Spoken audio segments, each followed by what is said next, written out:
no kidding. I'm skating down hills, country roads at 70 kilometers an hour.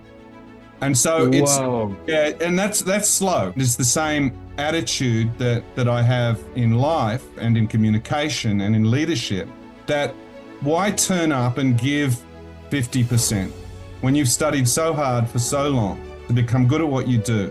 Why not turn up and, instead of just managing a business, create a movement? Not that everybody has to do that, right? Not that everybody has to do that, but that's my extreme kind of viewpoint, I guess. And this is where I think my work separates from a whole lot of other people out there, unfortunately, in the industry, is that I'm concerned with bringing out the best in an individual in terms of their authenticity and finding their true powers, rather than putting them in a box, defining their personality type and showing them how to be polished.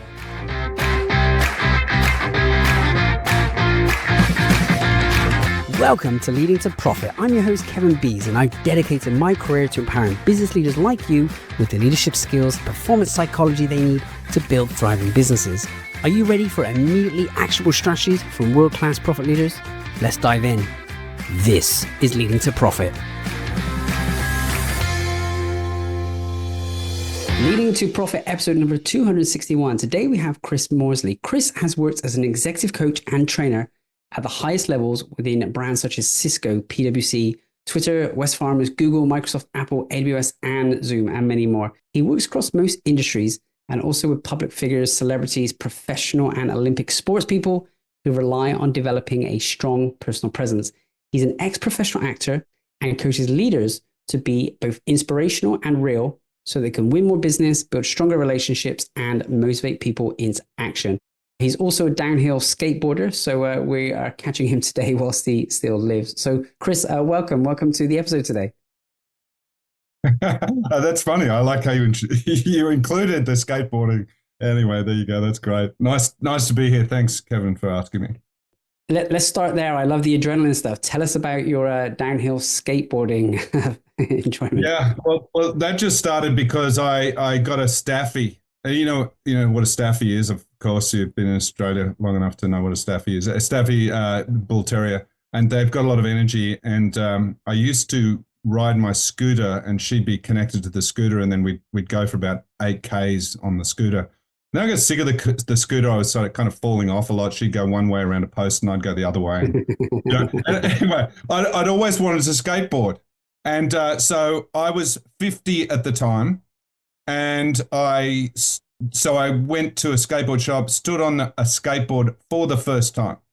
I'd always wanted to. I don't know why I'd never done it. I stood on the skateboard for the first time at 50, and then suddenly realized as I started learning, and I was getting to these points where there's a hill, I thought, how do I go down the hill without, stopping? Anyway, to cut a long story short, I looked on videos on the internet. I learned that there's this whole community of people who go downhill on skateboards. Suffice to say that probably about 4 years later, because it's a really difficult sport, 4 years later of practicing for a couple of hours at 4 or 5 times a week, no kidding, I'm skating down hills, country roads at 70 kilometers an hour.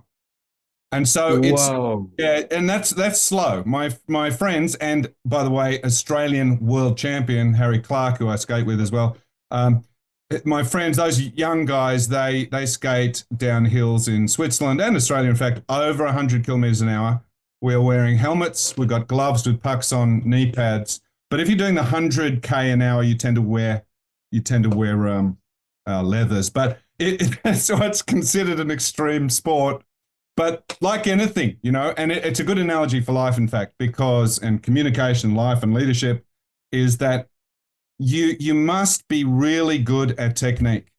Technique's got to become automatic. And whether it's communication, leadership, or engineering, you study, whatever it is, you've got to do your 10,000 hours. You've got to aim for your 10,000 hours so that power of knowledge becomes automatic. I mean, when I'm going towards a corner at 70 kilometers an hour down a country road, and it's a blind corner, and I don't want to hit the tree that's on the opposite or the car that's coming the other way, I can't hesitate. And I can't be thinking, how do I balance my board, and how much grip do these wheels have, and where do I put my hips and my shoulders and my hands in order to go around this corner? I've got to send it 100%, or I go across the road and I hit the tree. It's as simple as that. And it's the same attitude that I have in life and in communication and in leadership, that why turn up and give 50% when you've studied so hard for so long to become good at what you do?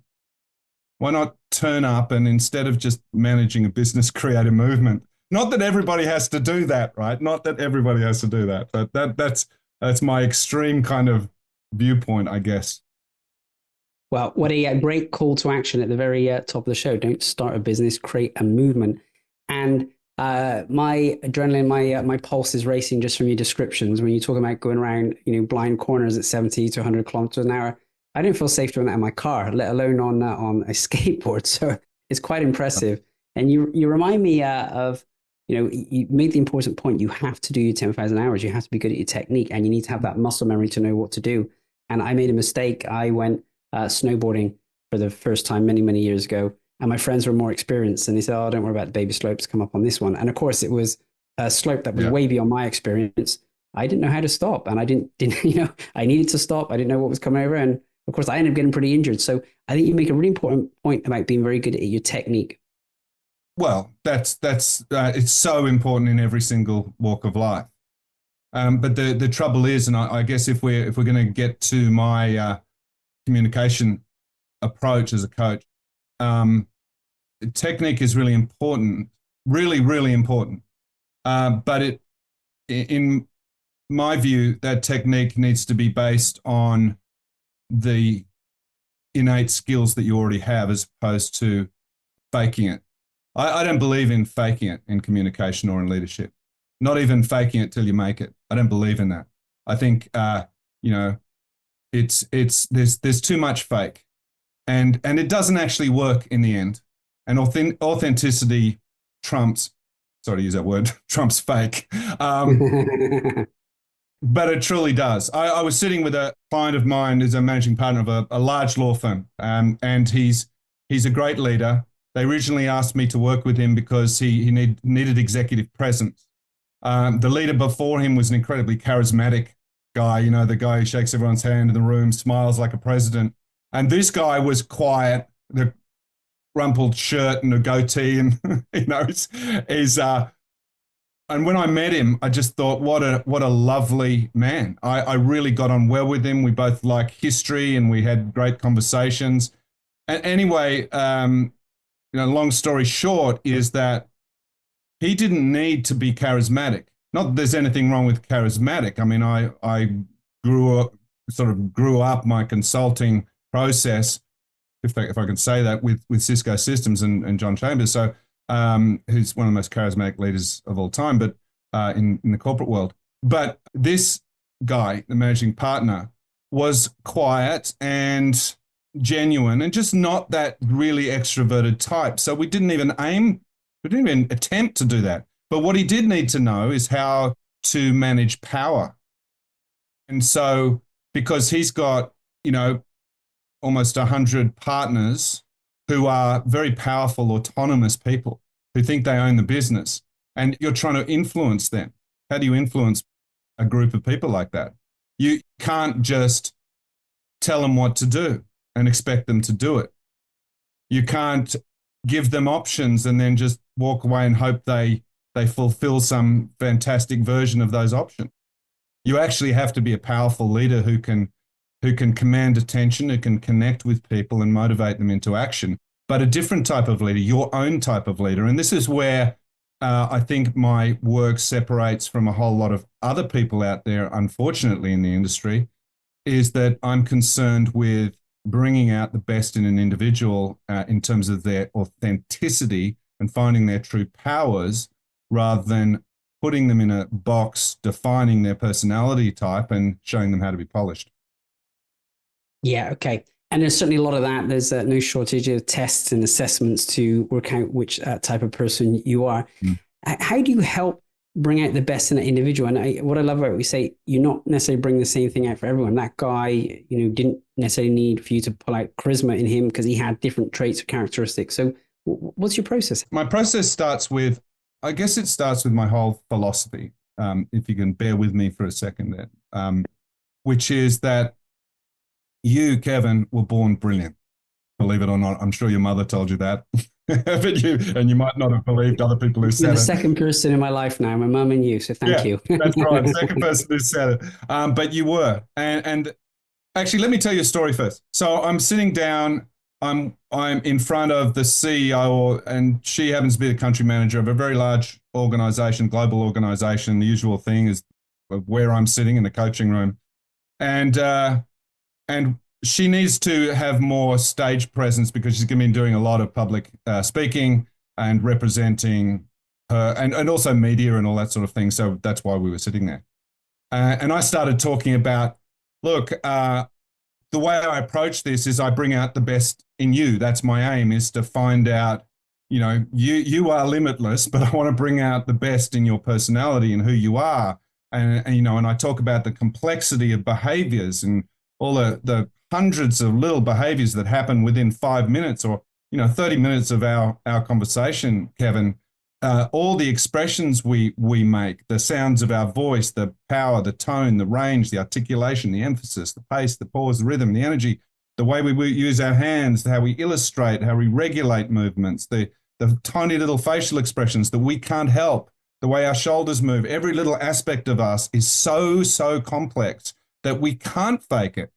And so I'm saying this to her. I'm saying, so we need to find a way to remove the layers that have held you back from being awesome. That's all we've got to do. I mean, it's not actually necessarily easy, but that's what we got to do. And she starts laughing. And she says, oh, that's funny because I just went through a 2-day presentation skills course where the trainer videoed me. And then my result was that I need to stand still and stop waving my hands around. Person said to her. And I tell you what, I hear this everywhere. I hear these type of instructions everywhere. I have leaders come up to me and say, my people need more polish. And I'm thinking, what it's probably the exact opposite. When was the last time you trusted someone who turned up completely polished? I mean, Kevin, you're a really good example. You're an authentic guy. You're just you turn up and you chat with me, and you're not some polished podcaster who's going to, you are a real person. And this is who we trust. We trust real people. And so that story is the essence of what I'm facing when I work with people is real versus fake. Even before we start working on tactics and techniques to be persuasive, to be commanding, to connect with people more and to motivate them into action behind your organizational goals, right? But we need to address the fake bit. So here, and here's what happens in life. Unfortunately, we're taught to be fake. So right from the beginning, but we're born as amazing communicators. So as soon as you're born, Kevin, let's talk about you and your mum again. So as soon as you're born, right, you start interacting with probably your mum or whoever the caregiver might be. You start having this, send and receive interaction. Perfect send and receive interaction. You'll send a message, she'll receive it, she'll send it back. It's perfect. It's like 50-50. And you'll have this great relationship right from the beginning that would put a lot of sales meetings to shame, where people talk too much or not enough, and they don't know how to listen. But you started listening when you were tiny. And then by the time you're 3 or 4 years old, you know how to not only read emotions and expressions, literally movements, the way people move and in space and the gestures they use. And then you can utilize hundreds of different gestures that illustrate exactly what you're saying. This is by the age of 3 or 4. And yet often people say to me, I'm standing on stage, I'm nervous, I don't know what to do with my hands. You knew when you were 3 or 4. And when you were 3 or 4 years old, you were playing with other kids at kindergarten, and you were role playing, and you were you were investing in different characters, and you were exploring different ways of communicating and getting on with kids and fighting and struggling and being emotional. And then you get into trouble from your parent or the person at kindergarten for being angry, an emotion that's taken millions of years to come to life, and you're getting in trouble for feeling it. And so then what starts is this process of education and cultural sort of brainwashing that doesn't break us, it just masks us. So that little kid in kindergarten is in year 4 is asking a quarter of the questions they asked when they were in kindergarten. Then when that kid gets to be a teenager, you hit your peak. By the way, I study a lot of psychology, and I have for years, and I read papers. I don't read bestsellers on psychology, but I read I really keep up to date with what's happening in human behavior. And it's just incredible what I read out there and the dissonance between how we're teaching people. So as a teenager, you are at your peak as a radar. You can read social situations better than you will at any other time in your life. You are so sensitive to what is happening around you. And what do we do with teenagers? We make them sit down and shut up. And we say this ADHD thing, this neurodivergence, it's just a trend. No, it's not. It's actually science uncovering that everybody's different and we all have divergence, and that when we're told to shut up and sit down and shut up, we start to lose a certain part of our identity. And then suddenly we're asked to stand up and speak. We make a fool of ourselves, and we're scared of public speaking from that point on. So as a coach, I'm then facing a person who's had all this information layered on top and layered and layered and layered until they're covered in layers of fake, basically. But the people listening to this podcast, you know that you're not broken, because those amazing skills about you, those attributes that you have, which are unique, you are an incredibly unique being, they break through. They break through in life. They break through when you're finally forced to say you love someone, or you come to the moment of vulnerability when you truly apologize for something, and you don't say but at the end of it, you truly apologize, and you feel, not like your identity's been taken away, but you feel free. Or you're in a dinner party and someone triggers a thought in your mind, and suddenly you find yourself telling a story and everyone's laughing. And the reason why you can do that at these times is because you were born brilliant, and it's still there.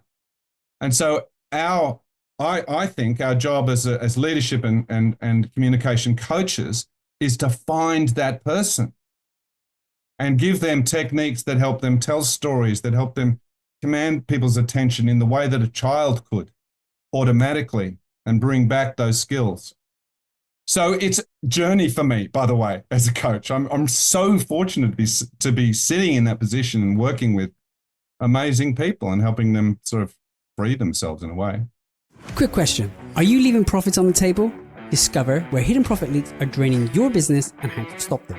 Download my free report, Stop Leaking Profits, at www.profit.gifts, GIFTS, and start maximizing your profit today. Now, back to the show. How do these senior leaders respond to this? Because you're telling, hey, you were born brilliant, and the idea that the authenticity trumps fakeness, but they were coming to you, they want some techniques, so they know where to put their hands and they know how to get people to follow, but now they've got to go and do some inner work. How do they respond to this? Well, they respond really well. I mean, it's amazing. It's almost like that CEO, when I said, and she laughs and she tells me the story, being told to stand still. She said, "Thank God, you mean I can be myself?" I mean, the response is like, "Woohoo, show me how to be myself." And then within that hour, I will give her some coaching and release something about her, and she will go and we'll look at it on video compared with what she was giving with me before, and she'll go, "Holy shit, that's awesome. I'm so much more powerful than I was before." And so it's pretty immediate.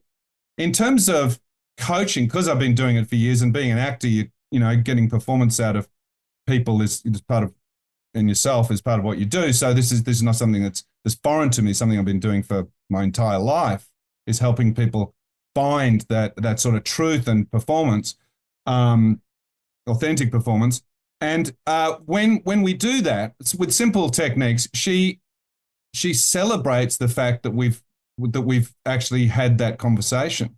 So people actually take it really well. But it's funny. I'll tell you. Do you mind if I tell you another story on this subject? Love it if you would. Okay, cool. So there's I'm working with I don't know whether I can say that, an investment, JP Morgan, years ago. I'm there every day. I mean, not every day, but most days that I'm not at PwC or some other sort of place, I'm sitting there coaching executives. And the group HR leader, forget his name. Anyway, he brings me in. He says, he's a Belgian guy. And he says, Chris, you need to work with this senior guy because he has no empathy, no emotion. What I need you to do, this is a very bad Belgian accent. What I need you to do is to give him a pill. I need you to give him a pill so that tomorrow he wakes up in the morning and he's free. He's passionate. He's motivating people. He's expressing himself. He's reading the room. And he says, I need you to give him the pill. And so I was this strange coach at this bank, and no one else was probably doing this. I was helping people express emotions. Right? That's what I was helping them to do, to manage. Before we were sort of talking, the world is really talking about emotional intelligence, and this is something that actors know about. And so I was helping these guys. Anyway, so I'm sitting in the room. The guy turns up, and I say, so from your point of view, why am I sitting here? And he says, because I don't think I can feel emotions.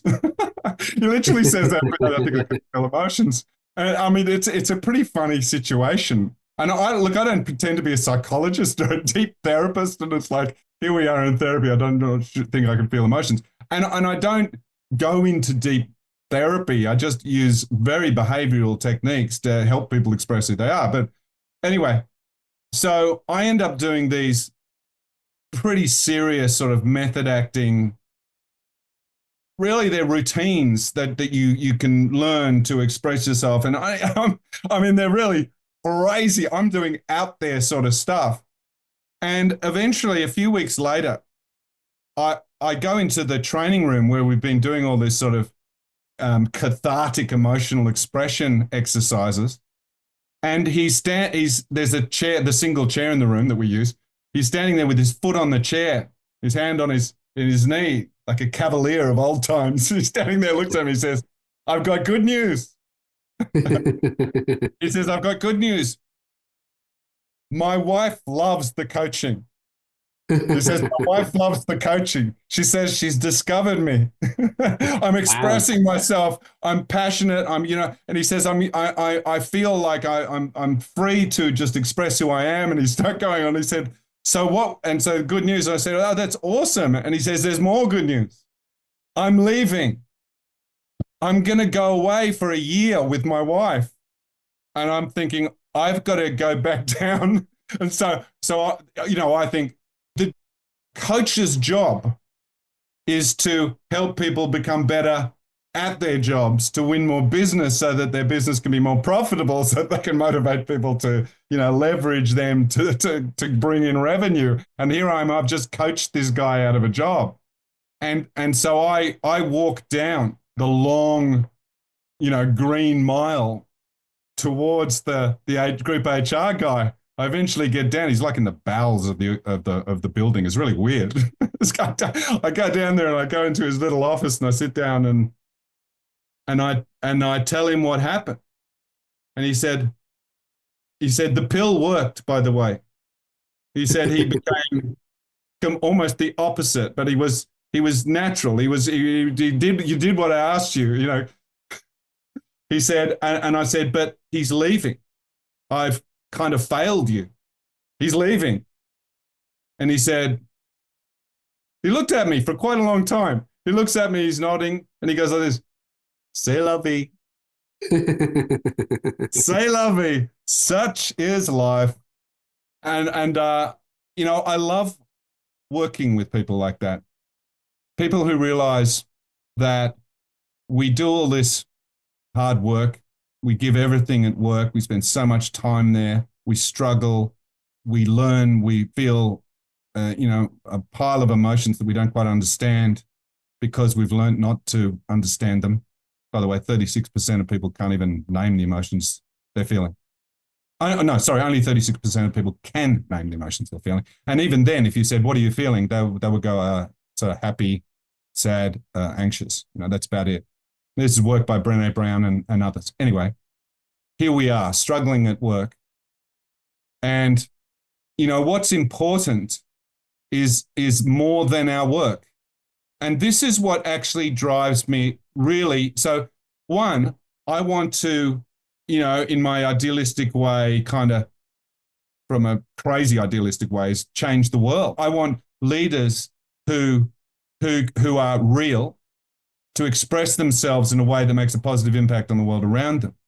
And what I realized was, as I was learning to do all this training in all these different areas of communication, I realized that all this, Q&A and personality tests and questioning techniques and some manipulative sales approaches and the presentation, polished stuff, it's all just was so superficial. And I learned all those things, and I learned all the personality types, and I became able to, registered in them. And eventually I got to the point where I thought, it's just not real. What are we doing? What are we doing here? Why are they trying to fake it? Because as an actor, when I first came into the corporate world and I saw people doing this, I thought, how can we watch these people with their boring slides and their flat voices talk for an hour, and we sit there politely and we listen to them, and we think it's on some other parallel universe that this is the real world? It's actually people just doing really bad acting. It's real. And so I'm on this kind of mission. And what I realized, which I think is probably relevant to what you are saying, Kevin, out there in the world, is that the people who just do their job in a purposive way. So purposeful is when you've got a big why behind what you do. Purposive is just you doing your job well, right? So to do your job well, become manager. But the people who are purposive are working for the people who have purpose, who are purposeful. And what I realized is that the most amazing leaders that I worked with, and authentic, powerful leaders that really were making a big positive impact on the world, and I met many who I'm in awe of. In fact, most of the leaders I work with, I literally look up to. But anyway, when I see these leaders, I realize, and I've uncovered over time, that they have a purpose in life that's much bigger than just their work, and that they too want to make an impact on the world in a positive way. And that bigger picture, which is outward, and it's about you making a positive impact on the person you're talking to, so that in the end of that conversation, they feel better for having spoken with you. They feel more human, or they feel really relaxed, or they feel like they're in a better mood. They're uplifted in some way. They feel better about themselves because they spoke to you. This is if we have this kind of outward focus with people, what actually happens when you initiate that outward focus, all those innate skills that I talked about that we were born with, they come through that channel. And they don't come through a channel where you're blocked off, and as someone's talking, you're thinking about your next leading question, or whether it's going to be open or closed. That's where it stops. It doesn't happen that way. And so then in terms of the bigger picture, how to have that all the time, how to have that sense all the time, and how to have people go, wow, this leader is not just building a business, they're building a movement. The way you achieve that is that you must have a higher purpose that encompasses not just your work, but your entire life. So everything. And the other thing I discovered about this, and I really discovered it not through reading books on purpose. I discovered it when new CEOs, say 2 or 3 years into their job, would say, I've kind of lost my identity. I'm not sure, I feel like I'm just a mouthpiece for this organization. And then I would learn more about that and realize they just stopped standing for something. And so then the next obvious question is, so what do you stand for? And then they say, good question. And then we do the coaching process where you find out what they love in life, what do they stand for, and what happens is, in fact, that with these amazing people, you discover that they already had a purpose and that in some ways they've been living it because that's who they are. You are what you do, and you tend to do sort of similar things in life. And this is because you find an affinity with something, and this is a purposeful aspect of being human. You're always driving towards something. We don't just sit there. And so what I found is that purpose is something we discover. And so whenever I have uncovered, and I'm thinking of a particular example, the CEO is exactly that situation. When we uncovered her purpose in life, what she's actually doing there, she had the best year she's ever had straight after that. And then when she changed the onboarding process in Australia to, instead of saying, what job do you want to the people onboarding, what job do you want to do? We say, okay, you're going to join this organization. What do you want to achieve in your wildest dreams? What would you like to achieve? What direction? What do you love doing? What could be a purpose for you here? Somewhere you can aim for, not a role. What would you like to be doing? And when they changed the onboarding process to a purpose-driven one, they found that the churn decreased. That they had it after the first year of employees churn was huge, over 50%, over 60%. Churn. It was not good. The culture needed some work. They realized in Australia it was working incredibly well. They went global with this churn. Global with this idea of purpose for employees, onboarding employees, and the churn went down to 8% within 12 months. I mean, this was her work, not my work. But it was what she learned from the work that me as a coach helped her uncover, which was, what is she doing in this life, that ends up resulting in a global organization keeping people, loyal people who work harder and more willingly because their intrinsic values, intrinsic reward in life is being satisfied by being at this work. Very powerful. No, I really like this because wherever you're listening right now, are you connected to that purpose? Have you uncovered that? Are you clear on that? Because that can make the biggest difference, not just to you and having your best year ever, but also to the people that show up in your organization. I guess it will feel very different if you're working for someone who's got a purpose and they're very clear on that to someone who maybe hasn't. Chris, you've shared so much value and so much wisdom through your stories and through the case studies you've kind of given us here. If we wanted to apply some of this to our lives today and to be more effective leaders, where do we start? What's maybe one thing we can do off of the back of this interview? Yeah, really good. So first of all, work out what you do. That's the first thing. I go around the world and I'm working with people. And one of the first things I ask them is, okay, just I find a way to get them to articulate their value proposition. Just 30 seconds. I want you to talk for 30 seconds about what you do and tell me why, as an executive in another organization, why I should listen to you when you're selling me this security platform or whatever it is. Give me your value proposition. And they struggle, hugely struggle. Everybody, no matter what sort of level they're at. The two types of people who don't struggle, who just go boom, bitty, boom, bada bang, whatever it is, and they're perfect, entrepreneurs and charity owners, or not-for-profit owners. You say, what do you do? And they tell you exactly. Now, so understand what you do. Now, what you do has two components. It has a purpose. You're doing something for a purpose, and it has a value. So the purpose is I help people communicate more effectively, or I help people command attention and connect with people, motivate them into action. That's what I do. It's literally what I do. I'm not a trainer or a coach or in communication skills. I help you communicate more effectively. That's what I do, right? So first of all, so rather than doing the promise first, which is another little problem I have with what people are learning to, you say to the executive, here's what I do. I build this. I create this. Then you follow that with the value of it. So that I help you communicate more effectively so that you can win more business or build stronger relationships or motivate people behind your goals, right? So that's the first thing is value proposition.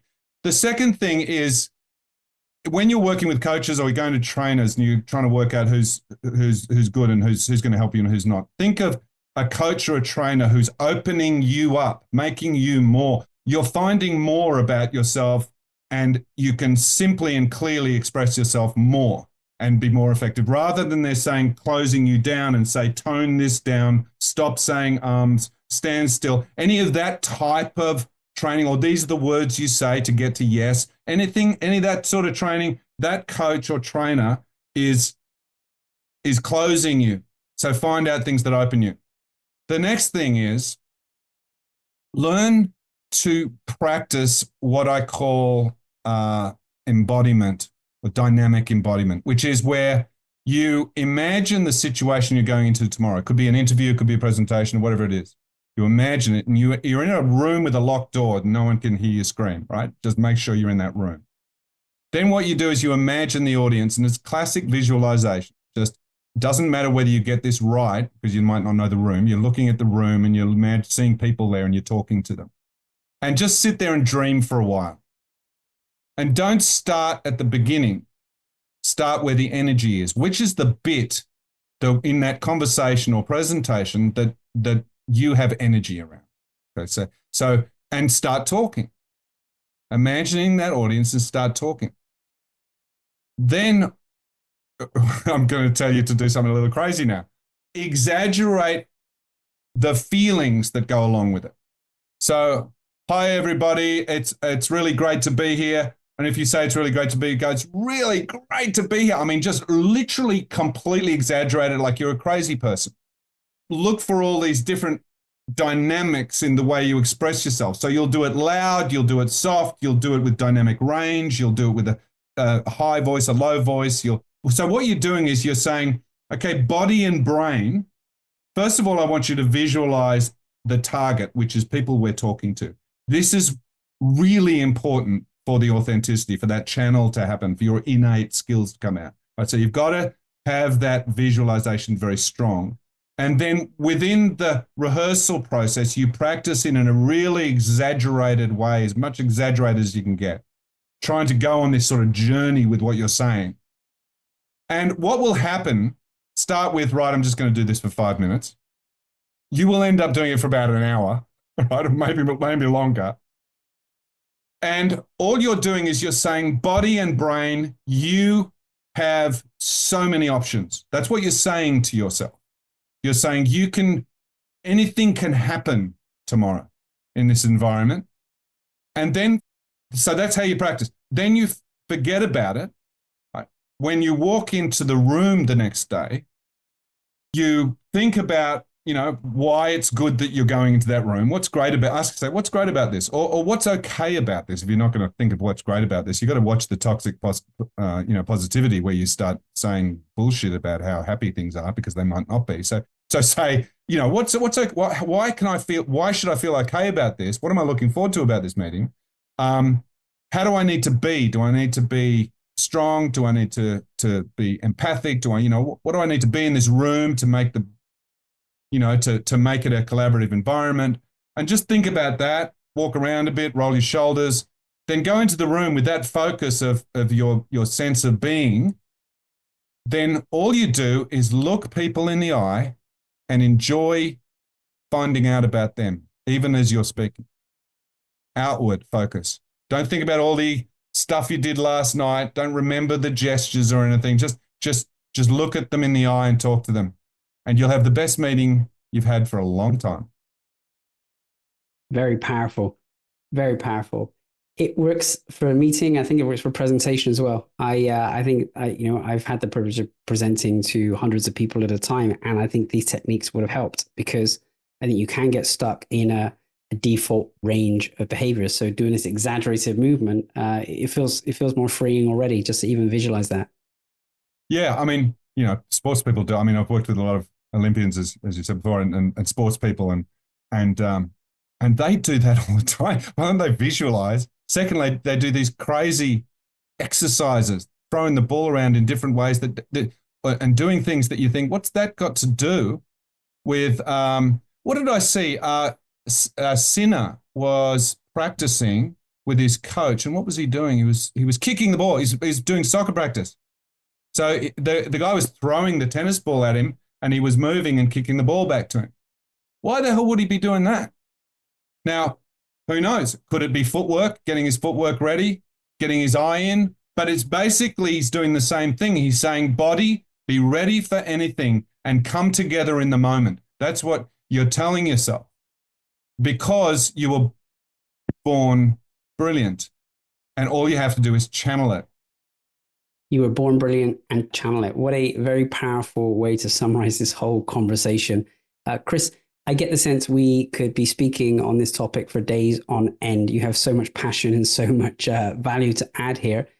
If anyone listening wanted to get in contact with you or maybe even explore getting some help from you, where's the best place for them to come and find you? Okay, so there's 3 places. You can get to me through my, through my website. Just look up Chris Morsley or cmcglobal.com.au. Or you can catch up with me on LinkedIn and just connect with me on LinkedIn. I said there were 3, wasn't I? What would be another one?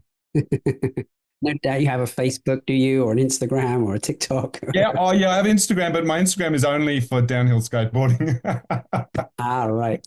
I love that. That's right. So, unless you're really into downhill skateboarding, and there's only like 10 people in the world who are into that crazy, stupid, crazy thing. But so, no, that's not true. There's maybe 20. But so basically, LinkedIn is probably my best. But if not, just go straight to my website. If you look up Chris Morsley, there's no other Chris Morsley, Morsley, cmcglobal.com.au. There is a CMC Global that's just.com, so make sure you add the AU. You can actually get in touch with me through that website, and I will definitely get back to you and would love to talk to you. Well, and I can vouch for that, of course, because we connected through LinkedIn after Andrew Forsyth in episode 239 mentioned you and praised the work that you've done with him. So wherever you're listening, click into the show notes. There's a clickable link there to all of those locations, to the website. And I'm definitely going to go and check out your Instagram. I'm going to be quite intrigued. I'm happy to watch the downhill skateboarding. I don't think it's something I'm going to be participating in anytime soon, but I'll happily watch it. And yeah, thank you so much. Such a very inspiring call today. And any final messages, anything else you'd like to share? I'd just like to say, Kevin, you have a really nice presence about you that makes it easy for people to talk. And, someone like me does it for a living. We still get nervous. We still worry about what we're going to say and whether it's going to land. But you've got that sort of presence that gives people permission to, I guess, to just relax and say what they feel. So thank you. That's what I'd say. Thank you. I really appreciate that. And do you know why that is? It's because I was born brilliant. So thank you very much. Touche. Thank you so much for the time, Chris. Pleasure, Enjoy Kevin. very much.